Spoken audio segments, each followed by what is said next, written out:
Welcome to Mythri news. ప్రతిక్షణం ప్రజల కోసం. అనకాపల్లి జిల్లా నర్సీపట్నం మిచౌంగ్ తుఫాన్ వల్ల కలిగిన నష్టాలను వేగవంతంగా పునరుద్ధరిస్తున్నాం అంటున్న ఆర్డీఓ జయరాం.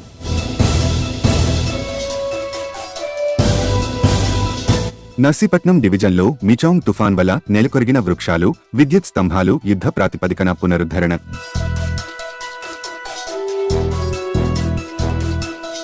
నర్సీపట్నం డివిజన్ పరిధిలోని ఉన్నతాధికారుల సూచనల మేరకు మిచౌంగ్ తుఫాన్ ప్రభావంతో నేలకొరిగిన వృక్షాలు, విద్యుత్ స్తంభాలు యుద్ధ ప్రాతిపదికన పునరుద్ధరణ చేపట్టామని, లోతట్టు ప్రాంతాలను గుర్తించి అవసరమైన మేరకు ప్రజలను సురక్షిత ప్రాంతాలకు తరలించినట్లు నర్సీపట్నం రెవెన్యూ డివిజనల్ అధికారి జయరాం విలేకరులకు తెలిపారు.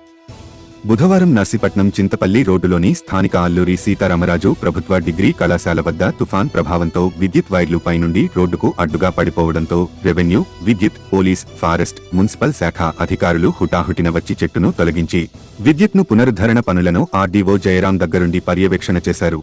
ఈ సందర్భంగా ఆర్డీఓ జయరాం మాట్లాడుతూ ఉన్నతాధికారులు, జిల్లా కలెక్టర్ ఆదేశాల మేరకు మిచౌంగ్ తుఫాన్ వల్ల ఎక్కడ ఎటువంటి ప్రాణ, ఆస్తి నష్టం జరగకుండా ముందస్తుగా అన్ని ఏర్పాట్లు చేయడం జరిగిందన్నారు. ఒకవేళ ఏమైనా తుఫాన్ ప్రభావం వలన ఏదైనా అనుకోని సంఘటనలు చోటు చేసుకున్న వెంటనే సంబంధిత అధికారుల ద్వారా వాటిని పునరుద్ధరణ చేసే విధంగా చర్యలు తీసుకుంటామని తెలిపారు.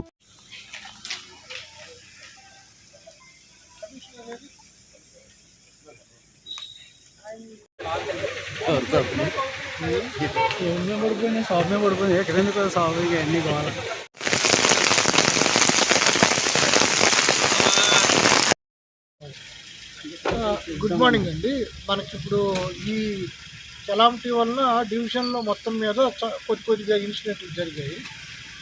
ఆ ఇన్సిడెంట్లు ఏంటంటే, నక్కపల్లిలో వేవర్స్ కాలనీ ఉంది. అక్కడ నీరు రావటం వల్ల 120 ఫ్యామిలీస్కి మనము షిఫ్ట్ చేసి ఒక క్యాంప్ పెట్టి ఫుడ్ అంతా ఇస్తున్నాము.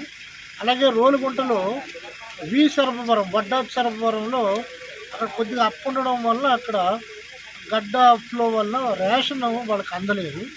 అది ఫిజికల్గా మనము లోకల్ ఎస్ఐ గారు, తహసీల్దార్ గారు ట్రాక్టర్ మీద తీసుకెళ్ళి 14 ఫ్యామిలీస్ కూడా ఇచ్చాము. అలాగే అదే ఊర్లో మనకు అంగన్వాడీ సెంటరు అది ఇనాండేట్ అవ్వడం, మేట అవ్వడం వల్ల మనం వాళ్ళని ఆ పిల్లలందరినీ స్కూల్లో రన్ చేస్తున్నాము. ఇప్పుడు 3 ఫ్యామిలీని కూడా మనం షిఫ్ట్ చేశాము. అలాగే పండూరు అనే విలేజ్ కోటవరట్లలో మనం ఇప్పుడు అక్కడ ఒక 3 ఫ్యామిలీలు షిఫ్ట్ చేయించాము. వాళ్ళకు కూడా క్యాంప్ ఆర్గనైజ్ చేశాము. అలాగే కోటవరట్లో కమ్యూనిటీ హెల్త్ సెంటర్ గోడ పడింది, అది ఇమీడియట్గా మనం అక్కడ తీసుకున్నాము. అలాగే బీకేపల్లిలో ఒక చిరంజీవి అనే రైతు పంట మీద ఎలక్ట్రికల్ లైన్లు పడడం వల్ల అవి షిఫ్ట్ చేయించాము. డ్యామేజ్ ఏమీ అవ్వలేదు, అక్కడ కూడా మంచి యాక్షన్ తీసుకున్నాము. ఇప్పుడు మీరు విన్నారు నాతవరం కూడా అక్కడ చిన్న ఇదైతే అక్కడ మన టౌన్ సిఐ గారు గణేష్ గారు, అక్కడ తహసీల్దారు అందరూ పెట్టారు. ఎస్పీ గారు ఇంకా డిఎస్పీ గారిని ఒకళ్ళు కూడా పంపుతామని అన్నారు. సో ఇక్కడ మీరు చూసారు డిగ్రీ కాలేజ్ దగ్గర చెట్టు ఎలక్ట్రికల్ స్తంభాల దగ్గర పడింది. మరి మొత్తం అన్ని డిపార్ట్మెంట్లు, లోకల్ ఎస్ఐ గారు and forest department, municipal department, తహసీల్దార్ గారు అండ్ నేను ఇది వచ్చి మరి ఆపరేషన్ చేయించాము. ఇక్కడేం ప్రాబ్లం లేదు. సో ఇలాగా ఎక్కడైనా మనకు రిపోర్ట్ అయితే ఇది అవుతుంది. అండ్ శానిటేషన్లో ఏంటంటే ఈ నీరు వల్ల మొత్తం ఈ పాలిథిన్ కవర్లు అవన్నీ తేలాయి. కమిషనర్ గారికి ఇచ్చాము ఆర్డర్స్, అది పోస్ట్ కెలామిటీ యాక్టివిటీ కింద ఆయన చేస్తున్నారు. అది కూడా క్లియర్ చేయాలి.